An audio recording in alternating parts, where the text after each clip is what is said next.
Hello दोस्तों, मैं Mahesh Kushwaha career classes में आपका बहुत बहुत स्वागत है। जैसा कि हम पिछले वीडियो में देख चुके हैं कि उत्तर वैदिक काल में लोगों की अवस्था कैसी थी और जैन धर्म बौद्ध धर्म के बारे में हमने देखा था लगभग 600 बीसी में, मतलब 600 ईसा पूर्व में। और उस टाइम ही क्या हुआ था, कुछ जनपदों का उदय हुआ था जिनको हम महाजनपद कहते हैं। 16 महाजनपद के बारे में भी मैं आपको पहले बता चुका हूँ। तो वो बौद्ध धर्म जब आया था, जैन धर्म आया था, उसी टाइम की ये बात है। तो हम बात करते हैं यहाँ पे आज मगध के साम्राज्य की। मगध साम्राज्य, जैसा कि हम जानते हैं कि 16 जनपदों में एक मगध था। तो मगध के साम्राज्य की ज्यादा बात करेंगे। 16 जनपदों में 4 सबसे महत्वपूर्ण थे। जो एक था वो था हमारा मगध, एक कौशल, एक वत्स और एक अवंती, जिसमें हम अवंती पर ज्यादा फोकस करना है क्योंकि अवंती मध्य प्रदेश में ही है और जो उसकी राजधानी थी वो थी उज्जैन और महिष्मती। बता चुका हूं, उज्जैन थी हमारे ऊपर की तरफ, मतलब उत्तर की तरफ, और जो महिष्मती थी वो है दक्षिण दक्षिण की तरफ।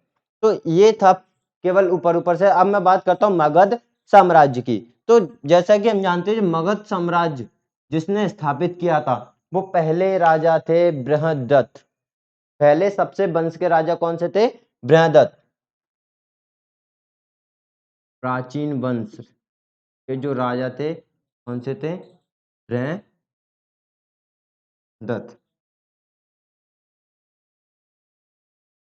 ये बृहदत्त। और जिसकी राजधानी कहाँ थी मगध की? पाटलिपुत्र में, जो कि बिंबिसार ने बनाई थी। उसकी भी हम बात करेंगे आगे आके। तो और इसका जो लड़का था बृहदत्त, बृहदत्त ने शासन किया। इसके बाद इसका लड़का आया जरासंध। क्या नाम था? पुत्र था उसका जरासंध। ठीक है, बृहदत्त का पुत्र था। अगर मैं बात करूं बौद्ध धर्म के अनुसार, बौद्ध धर्म के अनुसार हर्यक वंश का जो राजा था वो था बिंबिसार।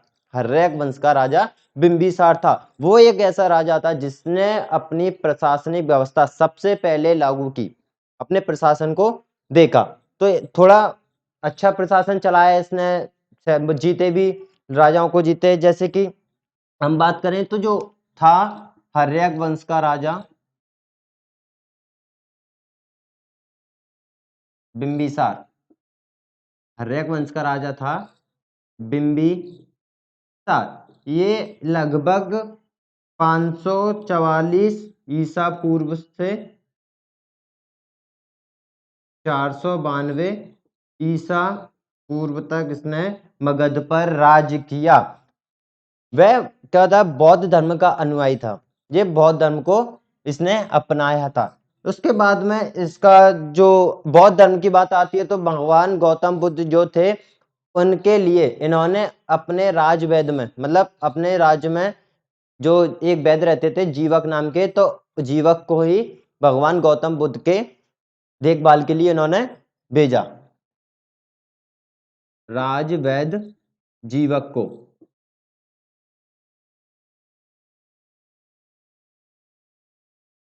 महात्मा बुद्ध, महात्मा लिख दो, महात्मा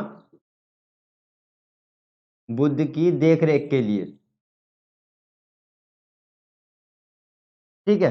अब बिंबिसार ने ही जो हमारे पहले बृहदत्त राजा थे उनको हराया और जो अंग साम्राज्य था, जिसकी जो अंग साम्राज्य था उसको मगध में मिला लिया था। किसने? बिंबिसार ने। और बिंबिसार ने ही पाटलिपुत्र का निर्माण करवाया और उसी को अपनी राजधानी बनाया। तो जो इसकी गिरिब्रज राजधानी थी, सॉरी गिरिब्रज, पाटलिपुत्र नहीं, गिरिब्रज। तो गिरिब्रज को ही राजगृह कहते हैं। राजधानी क्या थी?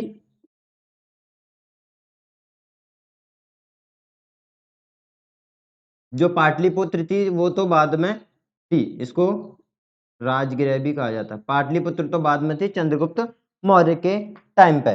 तो बिंबिसार ने राजवैद्य जीवक को भी भेजा था वहां पर। तो अब और इसकी बात करें बिंबिसार के, जब ये इनका शासन खत्म हुआ तो इनके लड़के ने, कौन था इनका लड़का? इनका लड़का था अजात शत्रु। अजात शत्रु ने ही इनकी हत्या कर दी थी अपने पिताजी की और गद्दी पर बैठा था। तो अजात शत्रु कब बैठा था? 492 ईसा पूर्व से 460, लगभग 32 साल इसने शासन किया था। ठीक है, फिर इसके बाद अजात शत्रु ने शासन किया। फिर अजात शत्रु का एक लड़का आया उदयन। कौन? उदयन। तो उदयन ने भी अपने पिताजी की हत्या करी, जैसी करनी वैसी भरनी। तो क्योंकि अजात शत्रु ने भी क्या किया, बिंबिसार अपने पिताजी की हत्या की, तो इसके लड़के ने भी इसको मार के राजगद्दी हथिया ली। उसका नाम था उदयन। ठीक है, ये लगभग 460 में, 460 बीसी से राजगद्दी पर बैठा, और 444 मतलब 16 साल तक इसने तकरीबन राज किया। और ये कौन था? जैन धर्म का अनुयायी था। ये था बौद्ध धर्म का, जो बिंबिसार था वो था बौद्ध धर्म का अनुयायी था, और जो उदयन था वो था जैन धर्म का अनुयायी था। और जो हम बात करें, ये केवल राज सिंहासन की, इसमें ज्यादा पढ़ने लायक है नहीं। जो हम सबसे ज्यादा फोकस करेंगे वो करेंगे मौर्य साम्राज्य पर, जिसमें चंद्रगुप्त मौर्य और अशोका के बारे में सबसे ज्यादा देखेंगे। तो उदयन हो गया। उदयन का अब जो हर्यक वंश का पहला राजा तो बिंबिसार था, तो हर्यक वंश का ही अंतिम राजा कौन था? नागदशक, जो कि उदयन का ही उत्तराधिकारी था। तो नागदशक क्या हो गया? नागदशक अंतिम राजा। हर्यक वंश का अंतिम राजा कौन था? नागदशक था। और नागदशक कोई भी पता है किसने मारा? इसी के अमात्य ने नागदशक की हत्या की थी, जिसका नाम था शिशुनाग। जो अमात्य था इसका, शिशुनाग, उसी ने इसकी हत्या की और शिशुनाग वंश की स्थापना की, तकरीबन 412 बीसी में, 412 ईसा पूर्व में। अगर हम बात करें, शिशुनाग वंश की स्थापना की, उसके बाद क्या हुआ? इसने जो शिशुनाग वंश था, तो उसने क्या किया? पाटलिपुत्र से, पहले क्या थी राजधानी? पाटलिपुत्र थी। पाटलिपुत्र से फिर राजधानी कहां पर ले गया? वैशाली में। पाटलिपुत्र से राजधानी इसने वैशाली बनाई, लेकिन बाद में जब आगे चल के इनके उत्तराधिकारी ने वैशाली से वापस से वो राजधानी पाटलिपुत्र कर दी। और इनका जो अंतिम राजा था शिशुनाग का, जहां पे शिशुनाग वंश आ गया था, कब? 412 बीसी में। अगर मैं राजधानी वो उसकी बात करूं कि अंतिम राजा कौन था, तो इसका जो अंतिम राजा था वो था नंदीवर्धन। अंतिम राजा नंदीवर्धन। ठीक है, तो नंदीवर्धन था इसका अंतिम राजा। तो नंदीवर्धन को भी हराया था। तब यहाँ पे तो क्या हुआ? शिशुनाग को जो वंश था वो खत्म हो गया था। उसके बाद जो वंश आया वो आया नंद वंश। तो नंद वंश ने यहाँ शासक किया, और ये सबसे शक्तिशाली माना जाता है और धनी भी माना जाता है। यहाँ पे जो सिकंदर आया हुआ था मकदुनिया से, तो वो भी यहाँ पर आने से डर रहा था, क्योंकि उसकी इसकी सेना जो थी, इसकी नंदवंश की जो सेना थी बहुत ही ज्यादा थी, और एज कम्पेयर टू सिकंदर, मतलब सिकंदर से ज्यादा थी। तो उसके सैनिक भी हार मान गए थे। उसके बाद में भी चर्चा करेंगे। तो ये था छोटा सा डेटा इसके बारे में। अगर मैं बात करूं,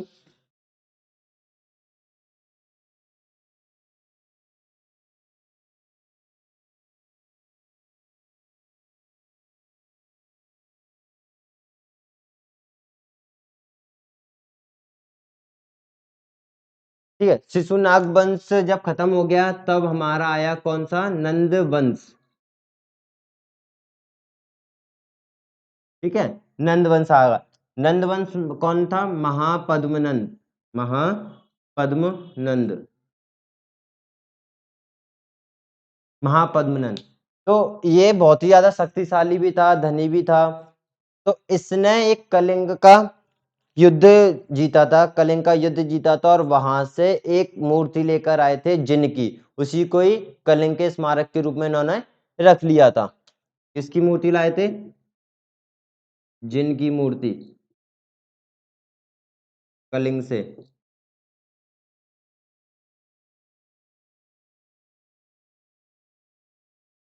ठीक है, नंदा ने कलिंग को जीतकर इसको, मगध को और ज्यादा शक्तिशाली बनाया।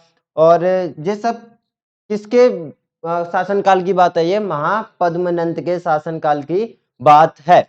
और महापद्मनंद को ही क्या बोला गया है, एकराट बोला गया है, नंद को एकराट, ठीक है, नंदवंश को। अब इसमें जो अंतिम राजा जो था नंदवंश का वो था धनानंद। नंदवंश का अंतिम राजा कौन था? अंतिम राजा धनानंद था, ठीक है। मगध पे इसका राज था धनानंद का, तो बहुत ही ज्यादा शक्तिशाली था। उस टाइम पर ही चंद्रगुप्त मौर्य आ गया था, उसको क्या किया था इन्होंने, वहां से आ गया था ये, मगध से भगा दिया था। तो फिर चंद्रगुप्त मौर्य ने कौटिल्य के साथ, जिसको विष्णुगुप्त भी कहते हैं और ज्यादातर लोग उसको चाणक्य के नाम से भी जानते हैं, तो चाणक्य ने चंद्रगुप्त मौर्य की मदद की और दोबारा से मगध को हथियाने में, मतलब मगध पर शासन करने के लिए। तो फिर यहाँ पर जो हराया था धनानंद को, वो किसने हराया था? चंद्रगुप्त मौर्य ने, और पूरे मगध पर शासन किया। और इसके बाद ही क्या किया, मौर्य वंश की स्थापना हुई, ठीक है। धनानंद को चंद्रगुप्त मौर्य ने हराया और उसके बाद क्या किया, यहाँ पे मौर्य वंश की स्थापना की। यहाँ पर तो मौर्य वंश आ गया, पहला समझ में आया। जैसे कि सबसे पहले कौन आया, ब्रह्मदत्त आया था, उसी के टाइम पर था। तो हर्यक वंश का एक संस्थापक था कौन, बिंबिसार। तो बिंबिसार जो संस्थापक था, उसने पहली प्रशासनिक नींव रखी थी, प्रशासन चलाना उसी ने स्टार्ट किया था, भारत का पहला एक ऐसा राजा था। तो उसका फिर लड़का आया अजातशत्रु, कैसे उसने अपने पिताजी की हत्या कर दी थी, फिर वो राजगद्दी पर बैठा। उसके बाद उसका लड़का आया उदयन, उसने भी अपने पिताजी की हत्या की, तो वो राजगद्दी पर बैठा। उसका उत्तराधिकारी था, उसको शिशुनाग ने हराया था, ठीक है, उसी के अमात्य ने। तो फिर शिशुनाग वंश की स्थापना हुई। ऐसे ऐसे करके नंदवंश आया, उनका सबसे अंतिम राजा था धनानंद, उसको चंद्रगुप्त मौर्य ने हराया। जो सबसे अच्छा शासन किया पूरे भारत में वो था चंद्रगुप्त मौर्य का। तो चंद्रगुप्त मौर्य का समझते हैं। फिर उसके बाद बिंबिसार, बिंबिसार के इतना ज्यादा कुछ डेटा नहीं है, थोड़े में ही हो जाएगा क्योंकि उन्होंने कुछ ज्यादा काम ऐसा नहीं किया था। उसके बाद जो पढ़ेंगे हम पढ़ेंगे अशोका के बारे में, चंद्रगुप्त मौर्य और फिर अशोका। तो चंद्रगुप्त मौर्य का जब शासन चालू हो गया, ठीक है, इससे पहले थोड़ा सा अपन पढ़ लेते हैं सिकंदर का, कि सिकंदर का आक्रमण करा उसने तो कैसे क्या लाभ हुआ, क्यों आया वो भारत, कहां से होते हुए आया। तो पहले उसके पहले थोड़ा सा सिकंदर के बारे में पढ़ लेते हैं, क्योंकि ये भी क्या था, सिकंदर के समकालीन ही था, ठीक है। सिकंदर के बाद फिर अपन बात करेंगे मौर्य वंश के पूरी डिटेल में। तो हम बात करते हैं सिकंदर का आक्रमण। तो सिकंदर का जो आक्रमण था वो था 400 बीसी में, ठीक है, 400 बीसी में। अगर हम मगध संग्राम में लिखे रहने दें, सिकंदर का आक्रमण की बात करें,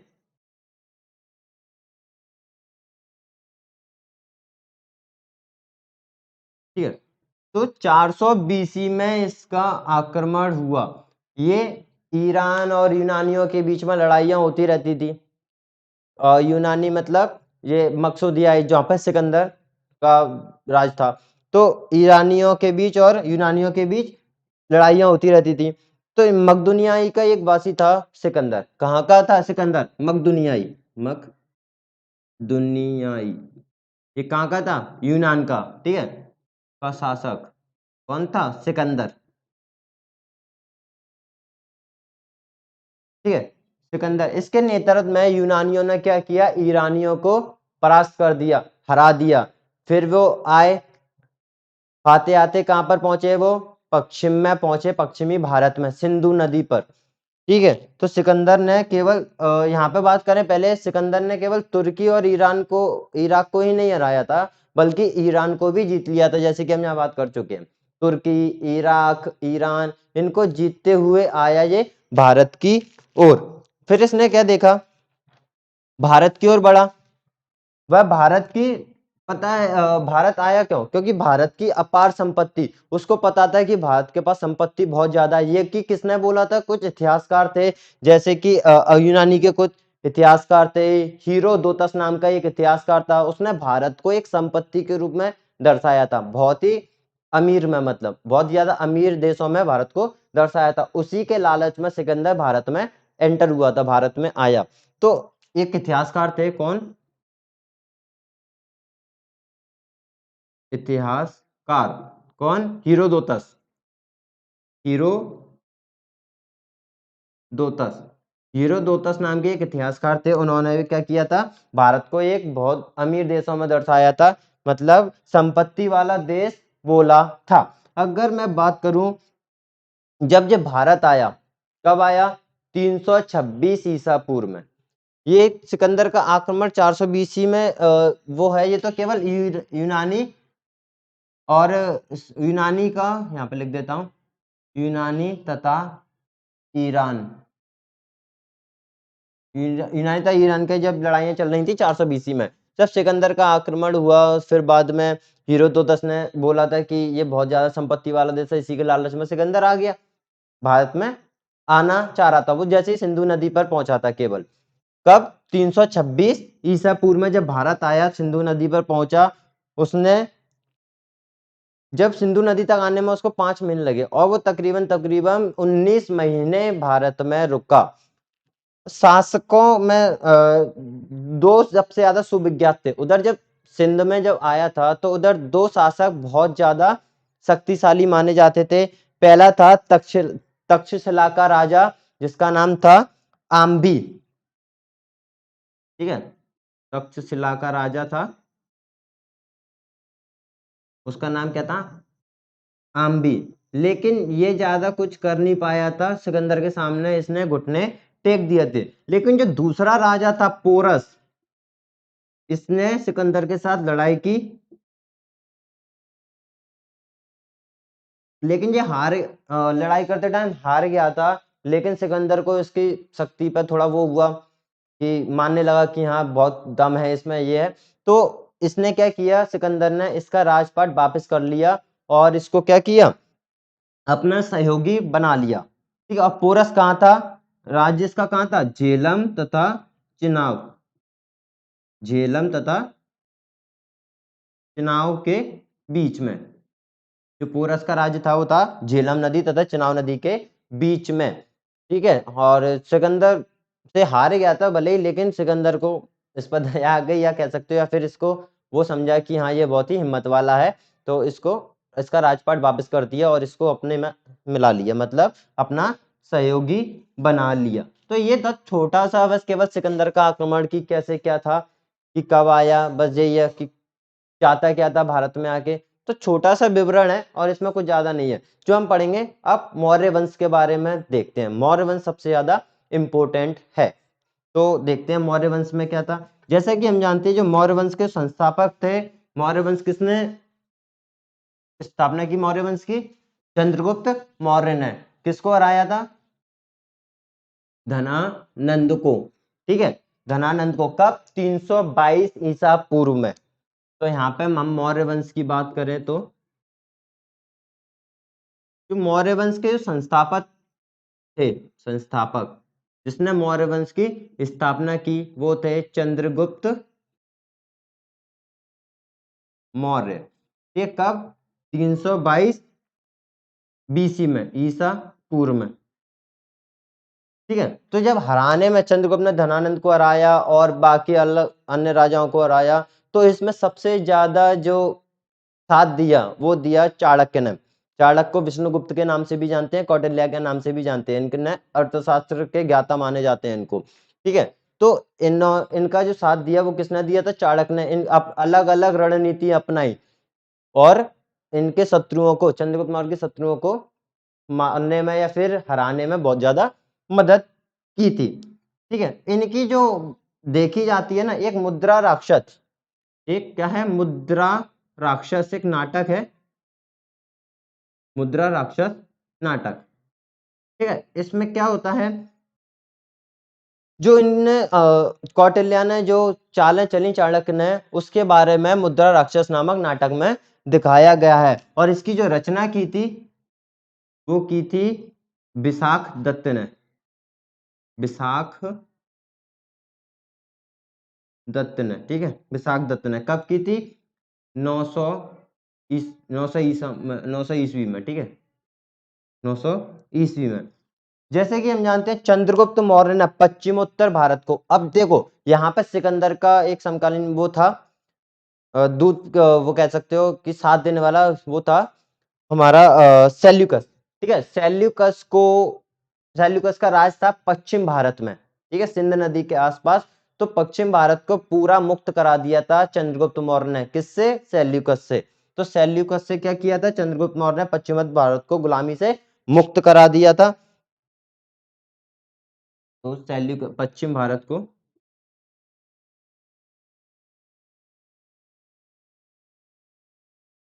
सेल्यूकस की गुलामी से मुक्त करा दिया था। तो ये था थोड़ा सा चंद्रगुप्त मौर्य के बारे में थोड़ी सी जीवनी। अगर हम इसके शासनकाल की बात करें कि इसका साम्राज्य का संगठन कैसे हुआ, तो साम्राज्य का जो संगठन है, तो मौर्य ने क्या किया, बहुत बड़ा प्रशासन संभाला।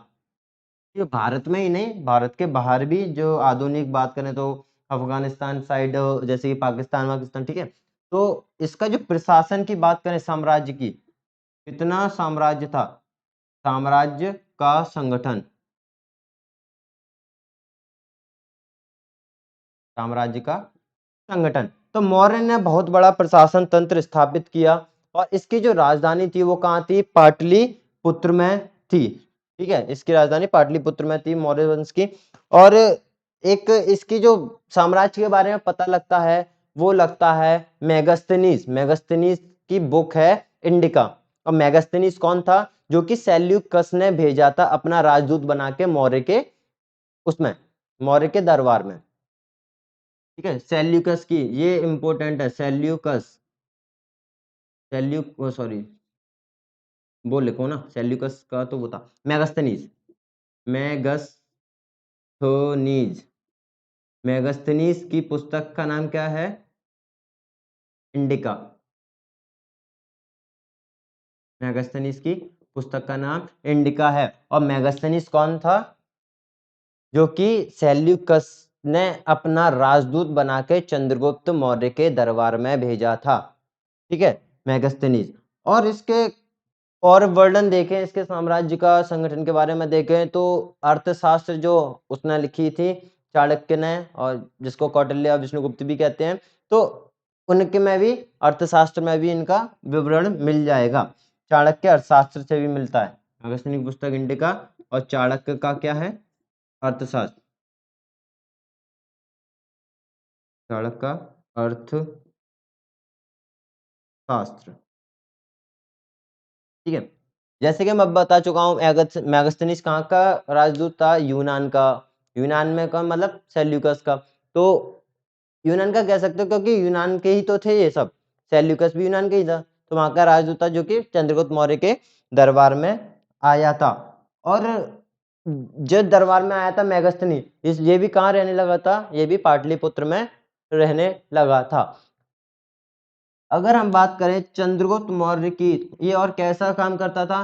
तो चंद्रगुप्त मौर्य था वो स्वेच्छाचारी शासक था। मतलब ये अपने अधिकार, जो भी अधिकार थे, ज्यादातर अधिकार ये अपने में ही रखता था, कि जो भी डिसीजन लेना है ये खुद ही करता था, किसी दूसरे के भरोसे नहीं रहता था। अगर हम बात करें मेगास्थनीज के अनुसार, मेगास्थनीज ने इंडिका बुक लिखी है, इसके अनुसार इसमें जो राजाओं को क्या एक परिषद बनाना होती थी, मतलब राजाओं के लिए एक परिषद बनी हुई थी, जो कि मदद करने के लिए, राजाओं की मदद करने के लिए। और उस परिषद में बात करें तो परिषद में क्या थी? 6 ऐसी छोटी छोटी परिषद थी, जिसमें 5-5 लोग ऐसे थे। तो इसके बाद में थोड़ी चर्चा करेंगे, पहले देखते हैं, एक तरफ से चलते हैं इसमें। और जो मेगास्थनीज के अनुसार राजा की सहायता के लिए परिषद बनी थी, और इसमें बहुत ही अच्छे बुद्धिमान लोग थे, जो कि सब डिसीजन लेते थे। अगर बात करें आगे, तो साम्राज्य अनेक प्रांतों में विभक्त था।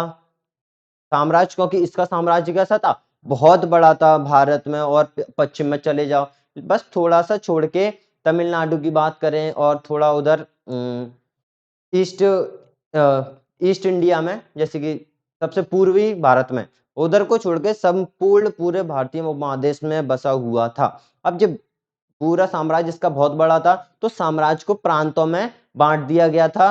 और हर प्रांत में एक राजकुमार को अधिकार दे दिया गया था, वो संभालते थे। और राजकुमार कौन होता था? इन्हीं के राजवंश के लोगों के पुत्र होते थे, बेटे होते थे, वही हर प्रांत को संभालते थे। वैसे प्रांत भी छोटी छोटी इकाइयों में बटे हुए थे, क्योंकि बहुत बड़े थे, उसको प्रांत में बनाया, प्रांत को फिर इकाइयों में बांट दिया था। तो ऐसी इनकी राज्य व्यवस्था थी।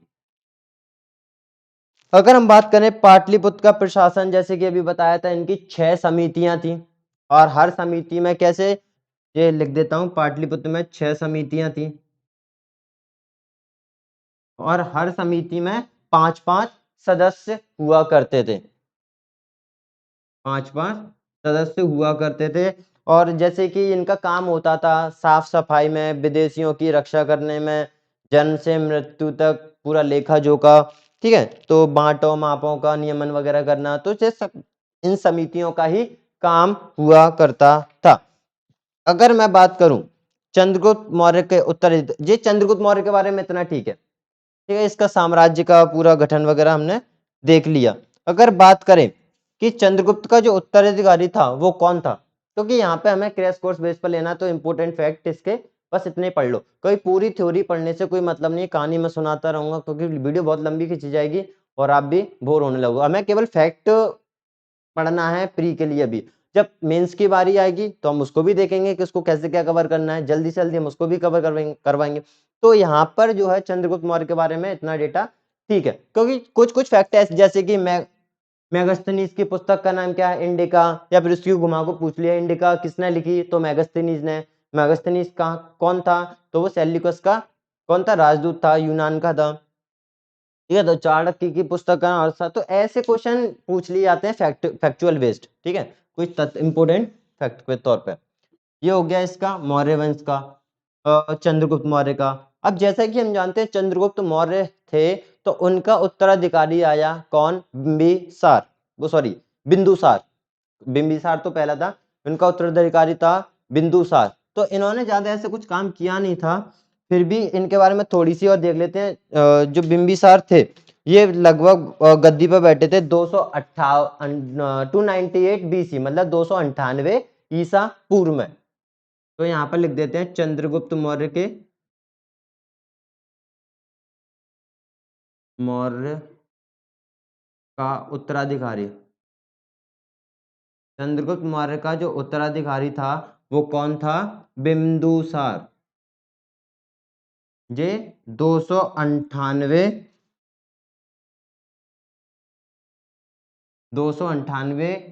ईसा पूर्व में गद्दी पर बैठा, ठीक है। इसी को बिंदुसार को ही अमित्र घात बोला गया है, अमित्र घात, अमित्र घात, अमित्र घात के नाम से ही बिंदुसार जाने जाते हैं, ठीक है, अमित्र घात, ये पूछा जा सकता है, ठीक है। अमित्र घात का मतलब होता है शत्रु का विनाशक, शत्रु का विनाशक, ठीक है। और इन्हीं के दरबार में डाइमेकस आया था, इन्हीं के दरबार में कौन आया था, डाइमेकस आया था, मतलब एक राजदूत था, जो कि किसने भेजा था, सीरिया के एक राजा थे, सीरिया के राजा एंटियोकस, सीरिया के राजा कौन थे, एंटियोकस, ठीक है। इन्होंने क्या किया, अपना एक राजदूत भेजा जिसका नाम था, का राजदूत कौन था, डाइमेकस, डाइमेकस, डाइमेकस, ये राजदूत भेजा डाइमेकस नाम का। ये कहां पर आया था, बिंदुसार के दरबार में आया था। और डाइमेकस को ही उत्तराधिकारी बोलते हैं, किसका, मेगास्थनीज का, क्योंकि इसके पहले मेगास्थनीज था, वो दरबार में आया था किसके, चंद्रगुप्त मौर्य की, इन्होंने इंडिका लिखी। अब इसके बाद जो आया डाइमेकस आया बिंदुसार के दरबार में, तो डाइमेकस मेगास्थनीज का उत्तराधिकारी माना जाता है।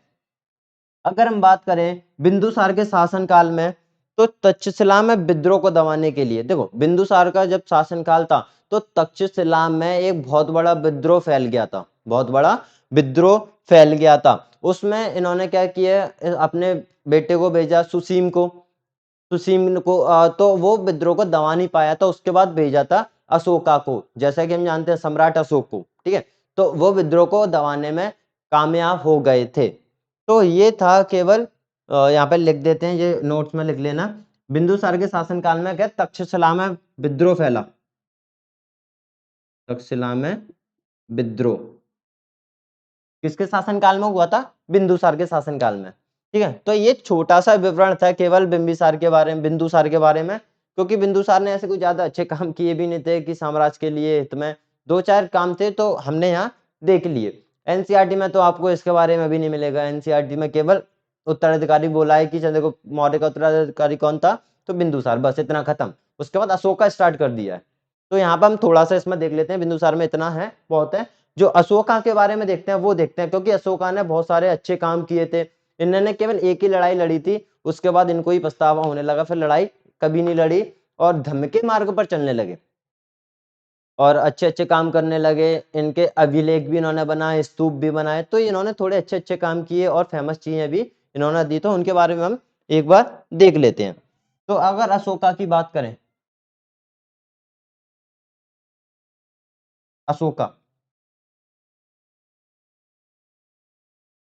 ठीक है, अशोक, सम्राट अशोक लिख सकते हो, सम्राट अशोक के बारे में। अगर हम सम्राट अशोक के बारे में देखें तो क्या ये कौन था? बिंदुसार का उत्तराधिकारी था। जो सम्राट अशोक थे वो कौन थे? बिंदुसार के उत्तराधिकारी थे, जो कि 269 लगभग 269 ईसा पूर्व में राजगद्दी पर बैठा था। तो कौन था? बिंदुसार का उत्तराधिकारी, बिंदुसार का उत्तराधिकारी,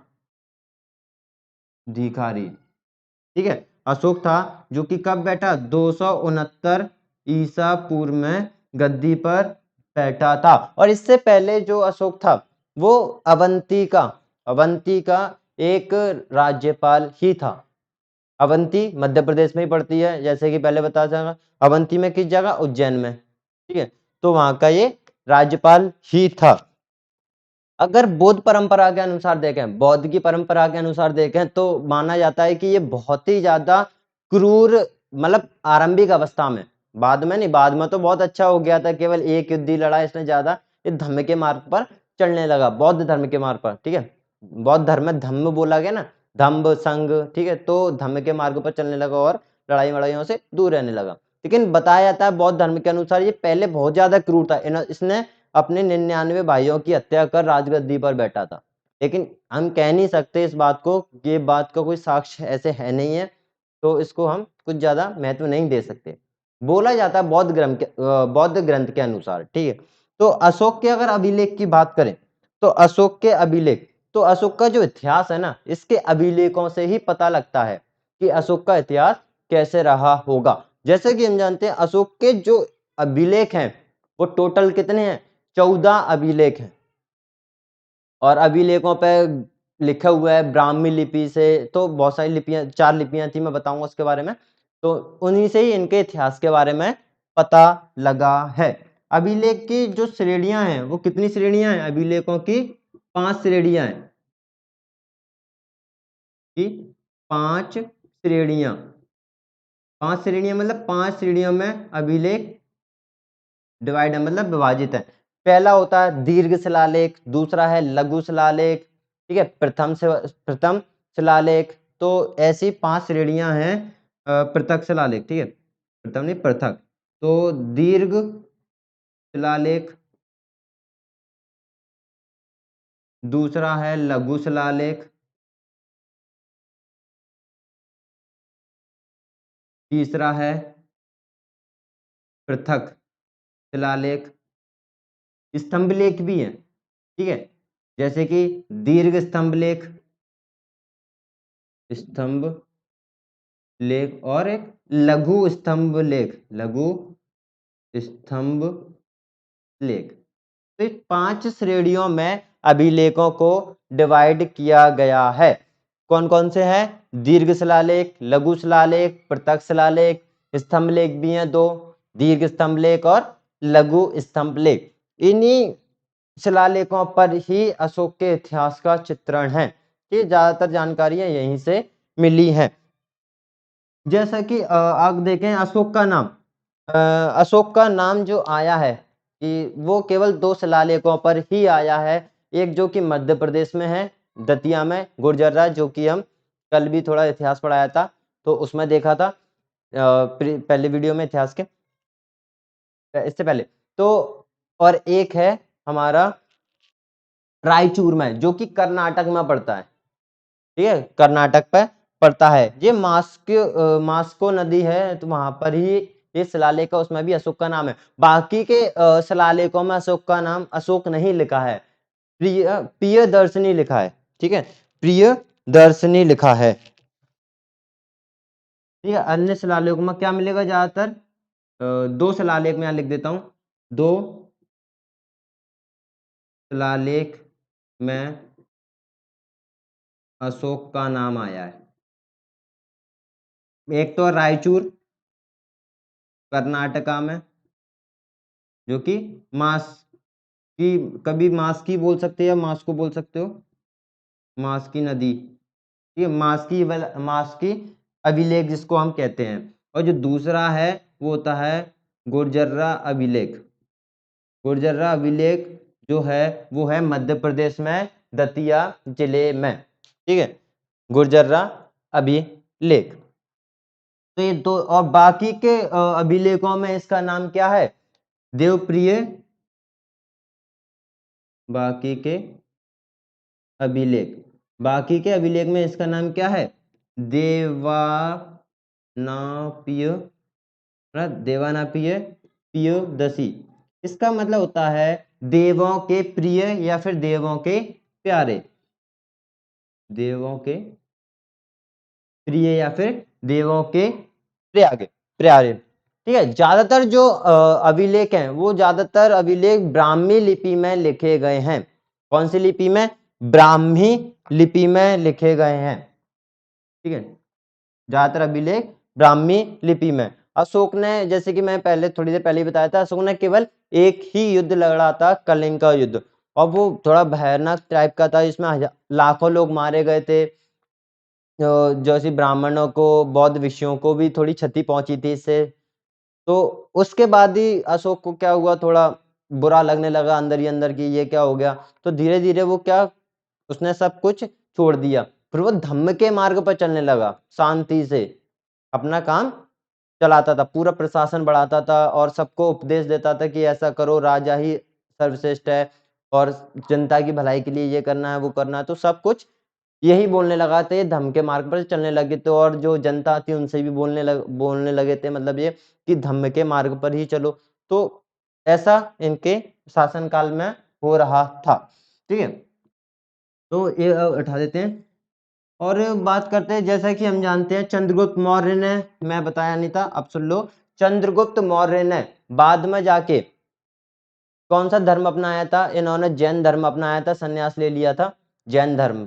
ठीक है, और जो हमारे अशोका हैं, सम्राट अशोक, इन्होंने बौद्ध धर्म। बताया जाता है कि पहले ये ब्राह्मण टाइप का, मतलब ब्राह्मण धर्म अपनाते थे। ठीक है, बाद में बोला गया कि शैव धर्म से भी ये परिचित थे, मतलब वो भी अपनाते थे। लेकिन बाद में जब ये बौद्ध धर्म के प्रचार इन्होंने सुने तो इनको अच्छा लगा, तो इन्होंने बौद्ध धर्म ग्रहण कर लिया। तो इसको जो दीक्षा दी थी अशोक को, जो दीक्षा देने वाले बौद्ध भिक्षु जो थे, उनका नाम था उपगुप्त। उपगुप्त, उपगुप्त कौन थे? बौद्ध भिक्षु थे। उपगुप्त कौन थे? बौद्ध भिक्षु थे।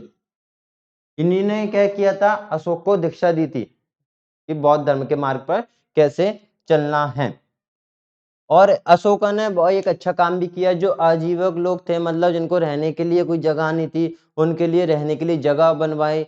मतलब बराबर की पहाड़ियां जो कि बिहार में पड़ती हैं, बराबर की पहाड़ियां जहानाबाद में, वहां पर गुफाएं बनवाई, तो गुफाओं में लोगों को रहने के लिए जगह दी। ठीक है, कहाँ पर गुफाएं बनवाई? बराबर की पहाड़ियों में, बराबर की पहाड़ी। ये कहाँ पर है? जहानाबाद, हाँ, बाद में है। और जैनाबाद कहाँ पड़ता है? बिहार में। ठीक है, पहाड़ियों में क्या बनवाई? गुफाएं बनवाई। रहने के लिए, आजीविकों को रहने के लिए। और ये चार जो गुफाएं थी, तो चार गुफाएं थी, चार गुफाएं के जो नाम हैं वो कौन कौन से हैं अगर बात करें, तो पहली गुफा का नाम है कर्ज, दूसरा है चौपार, तीसरा है सुदामा और चौथा है विश्व झोपड़ी। सुदामा और विश्व झोपड़ी। ठीक है, तो ये चार ऐसी गुफाएं थी जहाँ पे आजीविक लोग, मतलब जिनको रहने के लिए जगह नहीं थी, वो लोग यहाँ रहते थे। और माना जाता है कि अशोक बौद्ध धर्म ग्रहण कर चुके थे, तो इन्होंने बौद्ध धर्म का बहुत ज्यादा प्रचार किया। बौद्ध धर्म का बहुत ज्यादा प्रचार किया इन्होंने, अपने पुत्र और पुत्रियों को श्रीलंका भेजा था बौद्ध धर्म के प्रचार करने के लिए। और जैसे कि हम जानते हैं इन्होंने बहुत सारे स्तूप भी बनवाए थे, 84,000 स्तूप माने जाते हैं, इन्होंने लगभग 84,000 स्तूप बनवाए थे। जैसे कि हमने सुना है सांची का स्तूप, ठीक है, जो कि मोगली के पुत्र थे तिष्य, उनकी अस्थियों के ऊपर बनाया हुआ है, जो कि यूनेस्को की विश्व धरोहर में आता है सांची का। अगर बात करें, ठीक है, बौद्ध परंपरा के अनुसार इन्होंने कितने स्तूप बनवाए? 84,000 स्तूप बौद्ध परंपरा के अनुसार। और जैसे कि बताया था कि जो शिलालेख थे, तो शिलालेखों पे कई प्रकार की लिपियां थी। जैसे कि बात करूं, ब्राह्मी लिपि, ठीक है, खरोष्टी, ग्रीक और अरमाइक। कौन कौन सी लिपि थी? एक थी ब्राह्मी लिपि, एक है खरोष्टी, फिर ग्रीक तथा अरमाइक। अरमाइक, इन चार लिपियों में क्या है? इन चार लिपियों में क्या अशोक के शिलालेख है? तो जो ग्रीक तथा अरमाइक जो लिपि है, ये अफगानिस्तान में देखने को मिलेंगे। अफगानिस्तान में, कहाँ मिलेंगे? अफगानिस्तान में। और जो खरोष्टी लिपि के जो शिलालेख है वो मिलेंगे उत्तर पश्चिम पाकिस्तान में, उत्तर पश्चिमी पाकिस्तान में, ठीक है। और जो ब्राह्मी लिपि है, जिस देश भारत में, देश भारत लिख दो, ज्यादातर ब्राह्मी लिपि में ही लेप लिखे ले अभिलेख लिखे हुए हैं। जैसे कि मैंने बताया था कि गुर्जरनाम में भी एक अभिलेख है, दतिया पड़ता है एमपी में, जहाँ पे अशोक का नाम उस अभिलेख में है, तो वो भी किसमें है? ब्राह्मी लिपि में है। तो ब्राह्मी लिपि के जितने बहुत सारे लेख हैं, लेकिन कम है ग्रीक तथा अरमाइक लिपि के, खरोष्ट लिपि के लिए सबसे ज्यादा ब्राह्मी लिपि में ही लेख लिखे गए हैं। अगर हम बात करूं कि जो 14 शिलालेख, जैसे कि पहले बताया था कि अशोक के टोटल कितने शिलालेख थे? 14 शिलालेख। तो हर शिलालेख में कुछ ना कुछ बातें बोली गई हैं। तो मैं यहाँ पे 14 शिलालेख के बारे में बता देता हूँ एक एक पॉइंट करके, कि इस पहले शिलालेख में क्या बोला गया है, दूसरे में क्या बोला गया है। तो इसके कितने शिलालेख हैं? 14। तो पहला जो शिलालेख है अशोक का, पहला जो शिलालेख है, हाँ लिख देता हूं, शिलालेख, ठीक है। अशोक का जो पहला शिलालेख है उसमें क्या बोला गया है? जो पशुओं की बलि देता था ना, पशुओं की बलि, उसमें निंदा की गई है उसकी, कि पशुओं की बलि नहीं देना चाहिए। पहला शिलालेख, पशु बलि पर निंदा, ठीक है, पशु बलि पर निंदा की गई है। और इसका दूसरा जो शिलालेख है, 14 शिलालेख के बारे में बात कर लेते हैं। दूसरा जो शिलालेख है उसमें बताया गया है जो पशु और मानव, इनके लिए चिकित्सा, ठीक है, इनके लिए चिकित्सा की व्यवस्था की गई है। पशु और मनुष्य के लिए, पशु तथा मनुष्य के लिए चिकित्सा,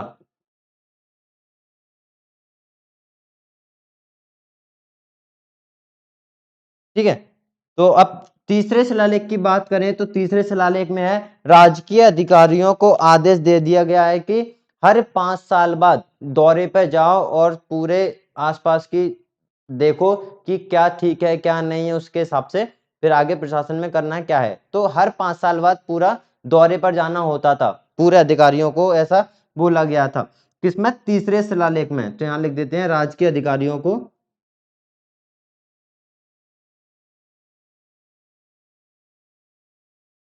आदेश दिया गया था। किसका? हर 5 साल बाद दौरे पे जाओ। और धार्मिक नियमों के बारे में भी इसी शिलालेख में बताया गया है, धार्मिक नियम। ठीक है। और चौथा जो शिलालेख है उसमें बताया गया है बहरी घोष से धम्म घोष में कैसे जाना है। तो जो बताया गया है, जो अशोक थे वो पहले बहरी घोष के थे, लड़ाइयां लड़ी वगैरह ऐसा कुछ क्रूर बताया गया है, लेकिन बाद में इन्होंने क्या कर लिया, धम्म घोष मतलब शांति प्रिय से अपना प्रशासन करने लगे और अच्छे अच्छे काम करने लगे। तो चौथे शिलालेख में बताया गया है बहरी घोष की जगह धम्म घोष की घोषणा कर दी। किसकी? धम्म घोष, धम्म घोष की घोषणा। जैसे कि हम जानते हैं 3 उपदेश थे उनके, एक तो धम्म, एक संघ, एक बुद्ध, भगवान गौतम बुद्ध के। तो उनमें धम्म घोष की घोषणा कर दी बहरी घोष की जगह। अगर 5वें की बात करें, ठीक है, और इसमें बोला गया है जो धर्म महामात्र, ठीक है, धर्म महामात्रों की नियुक्ति के, धर्म के जो महामात्र हैं उनकी नियुक्ति के विषय में जानकारी मिलती है, नियुक्ति के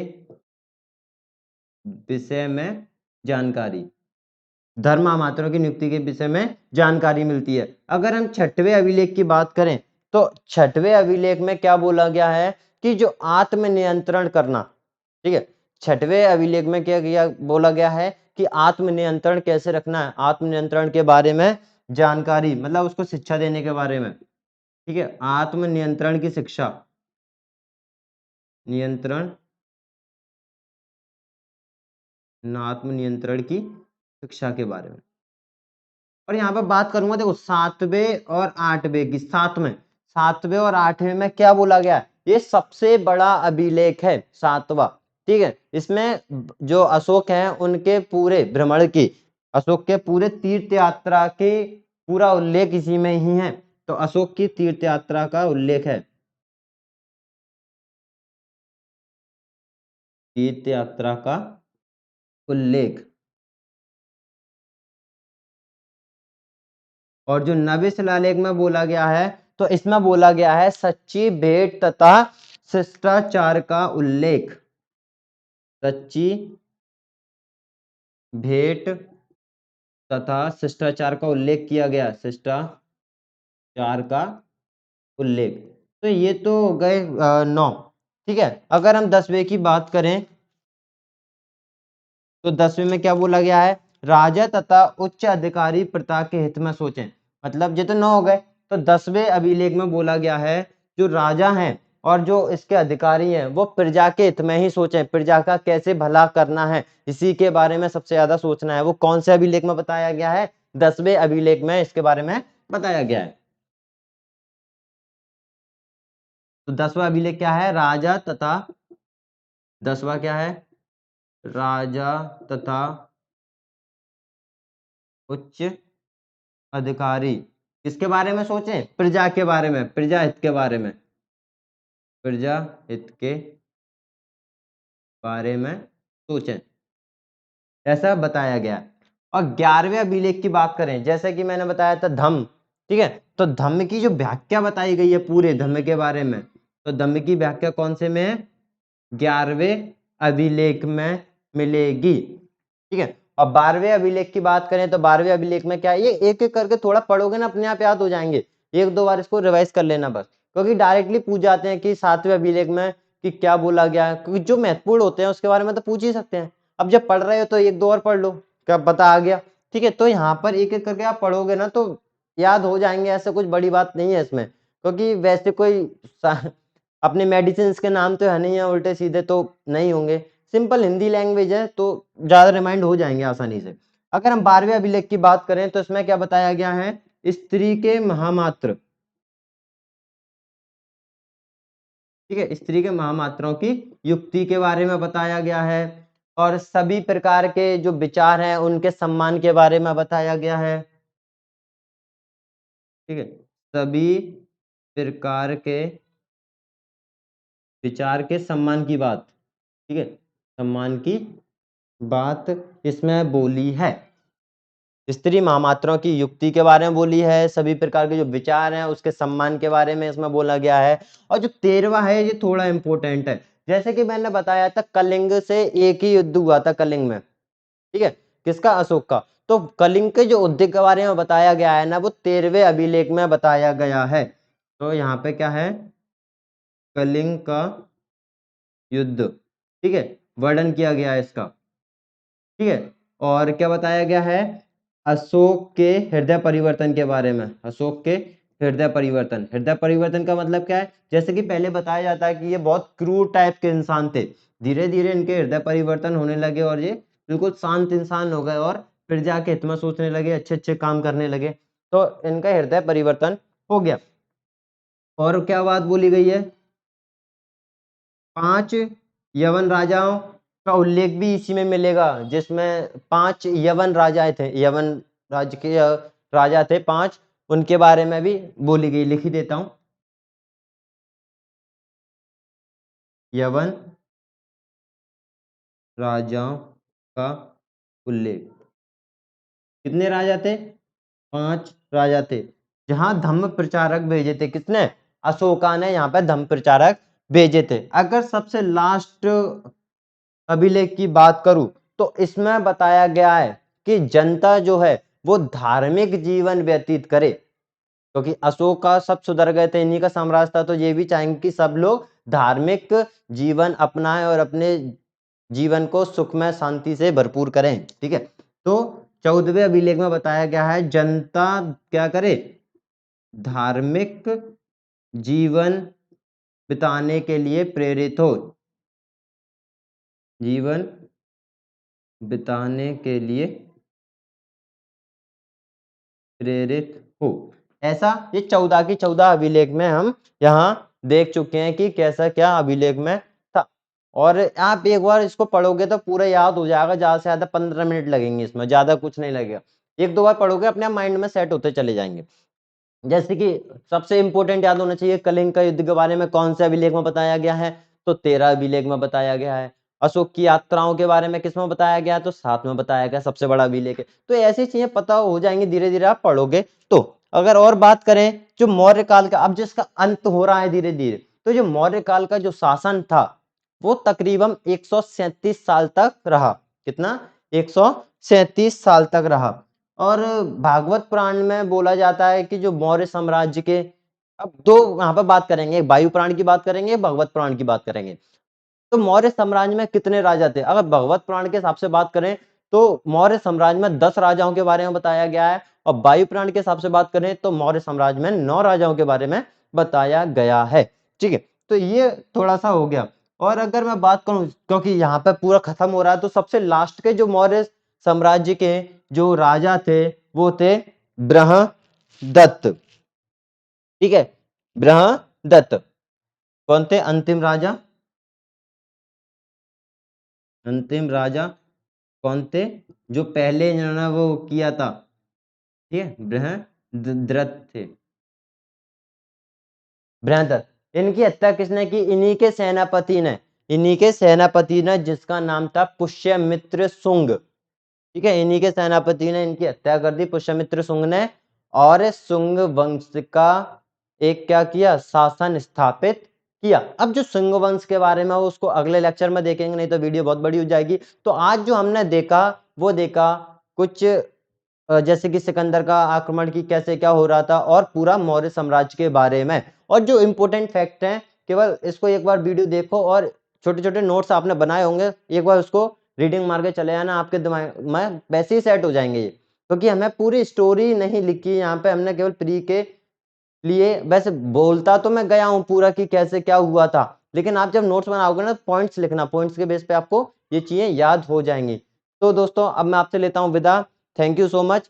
आप इस चैनल को लाइक शेयर सब्सक्राइब करना मत भूलिए, और बेल आइकन पर जरूर क्लिक कीजिए, जिससे कि क्या होगा, जैसे कि हम कोई वीडियो अपलोड करते हैं तो आपको तुरंत नोटिफिकेशन मिल जाएगा। तो ठीक है दोस्तों, बाय।